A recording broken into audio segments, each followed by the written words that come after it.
CEO 포커스의 조 기자입니다.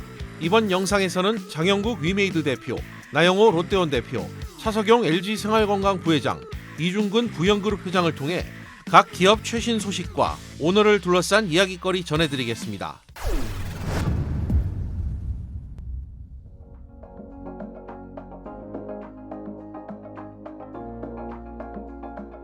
첫 번째 인물, 장영국 위메이드 대표입니다. 최근 장 대표가 자신의 급여와 배당금을 위믹스로 받겠다고 해 이목을 끌고 있습니다. 위믹스는 게임으로 번 돈을 현금화할 때 쓰는 일종의 가상자산인데요. 실제로 장 대표는 얼마 지나지 않아 지난해 주식 배당금 전액을 위믹스를 구매하는 데 썼습니다. 매입 규모는 모두 7,690만 원. 위믹스 토큰 수량으로 환산하면 자그마치 14,200여 개에 달합니다. 장 대표는 위믹스 매수 이후 평가손익은 마이너스 987만 원, 수익률은 마이너스 12%라며 투자 현황도 공개했습니다. 또 회사를 떠나기 전에는 토큰을 팔지 않겠다고 공언하기도 했습니다. 하지만 이를 두고 계산된 행보라고 말하는 사람도 적지 않습니다. 앞서 위메이드가 위믹스를 사전 예고 없이 대량 매도한 사실이 밝혀지며 회사 주가가 크게 떨어진 상황이기 때문입니다. 2021년 하반기 20만 원이 넘었던 위메이드 주가는 2022년 초 18만 원 부근까지 밀렸다가 위믹스 매각 소식이 알려진 뒤에는 더 급락하며 13만 원대까지 떨어졌습니다. 이후에도 주가는 하락세를 거듭하며 현재 8만 원대에 거래되고 있습니다. 3개월간 무려 50% 넘게 빠진 셈입니다. 이를 통해 위메이드 창업자인 박관호 이사회 의장은 큰 타격을 입었습니다.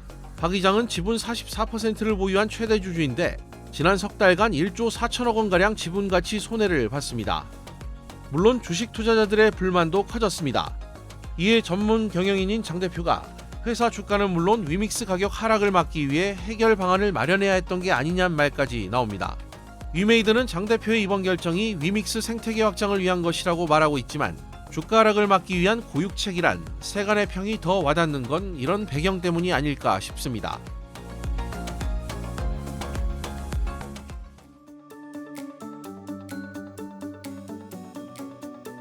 두 번째 인물은 나영호 롯데원 대표입니다.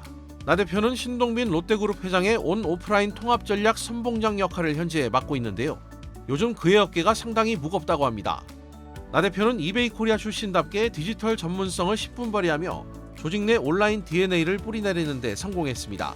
계열사별로 흩어져 있던 200여 명의 온라인 담당자를 한데 모아 이커머스 사업부로 통합하고 조직도 개발자 중심으로 바꿨습니다.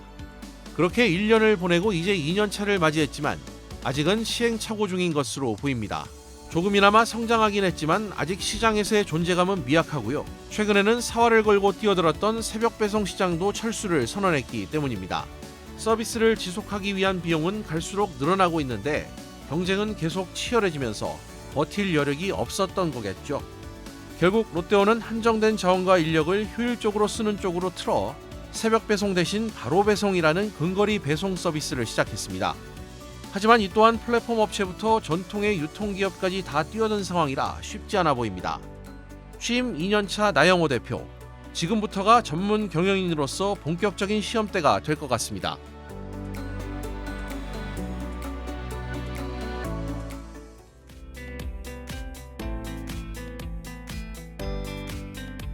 세 번째 인물은 차석용 LG생활건강 부회장입니다. K뷰티계의 미다스 손으로 불리는 차석용 부회장이 기업 인수합병 시장에서 또 한 번 존재감을 드러내고 있습니다. 특히 미국 화장품 브랜드 더 크램샵 인수건이 눈에 띄는데요. 최근 LG생활건강은 이사회 결의 후 크램샵 지분 65%를 1억 2천만 달러, 우리 돈 1,485억 원에 취득하는 계약을 체결했습니다. 특히 계약 내용에는 더 크램샵 잔여 지분 35%에 대해 5년 이후 LG생건이 추가 매입할 수 있는 콜옵션도 포함되는데요. 그렇다면 더 크램샵이란 회사 어떤 곳일까요? 더 크램샵은 2012년 설립된 미국의 중저가 화장품 브랜드입니다. 헬로키티, 디즈니부터 BTS가 디자인한 BT21까지 다양한 캐릭터와 협업하며 미국 MZ세대의 사랑을 받고 있습니다. 또 한국계 미국인이 설립해 현지인 사이에선 K뷰티 브랜드로 인식되기도 하는데요. 그래서 지난해 말에는 미국 패션 뷰티 매거진 마리클레르로부터 미국에서 사랑받는 베스트 K뷰티 대표 브랜드로 선정되기도 했습니다. 업계에선 LG생건이 이번 인수를 시작으로 중국에 편중된 글로벌 매출 구조에서 벗어나 본격적으로 북미 시장 공략에 나섰다고 보고 있습니다. K-팝, K-콘텐츠의 강세로 K-뷰티에 대한 관심도 나날이 높아지고 있는 시점인데다 때마침 코로나19 시국도 끝나가고 있어 화장품 수요가 늘어날 가능성 또한 점쳐지는 만큼 시의적절한 투자란 평가도 나옵니다.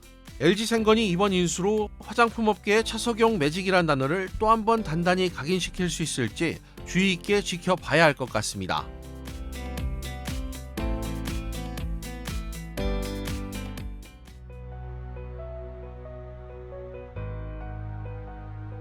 마지막 인물은 사랑으로라는 아파트 브랜드로 잘 알려진 임대주택 전문 건설회사의 오너 이중근 부영그룹 회장입니다.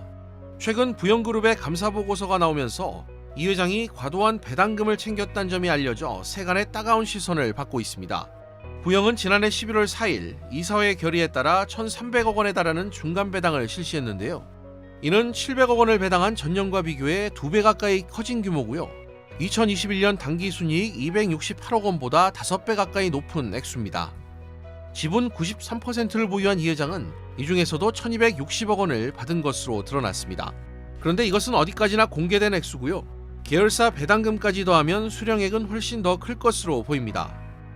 문제는 회사가 어려운데도 배당금 잔치를 벌였다는 점입니다. 실제 부영그룹의 지난해 매출과 영업이익을 보면 계열사 수입이 급감한 여파로 무려 70% 넘게 떨어진 522억 원과 476억 원을 각각 기록하는 데 그쳤는데요. 회사 실적이 이런데 오너가 매년 고배당 잔치를 벌이니 세간의 시선이 싸늘할 수밖에 없습니다. 또한 재계는 이 회장이 최근 몇 년 사이에 배당금을 큰 폭으로 늘린 배경에도 주목하고 있습니다.